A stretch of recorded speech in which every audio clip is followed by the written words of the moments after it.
Hello mga guys, good morning mga guys.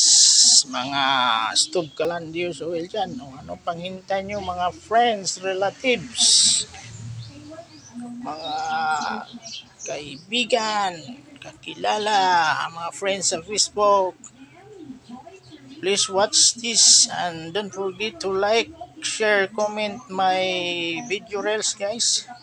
Because this is the video is very important in our life today and tomorrow. Stove Calandios oil mga guys. Yung ginagamitan lang natin ng used oil o used cooking oil guys. Siyempre may blower yan guys. Yan yung nagpapapaganda ng apoy. Yan. So ano pang hinihintay nyo mga guys? PM to avail my product Stove Calandios oil. Okay yan mga guys. Kita nyo mga guys. Yan mga guys.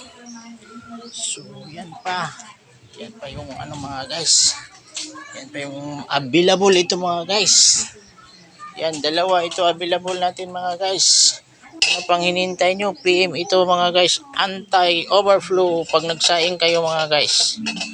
Para hindi napupunta yung apoy dyan sa ano kasi ano yung apoy pag natuluan ng tubig. Yan, ginagamitan natin ng pangsahod sa pagmuawas, anti-overflow. Yan. So, ano pang hinihintay nyo mga guys? Hari na! Kasi may available pa tayo ngayon mga guys, dalawa. Ayan, dalawa.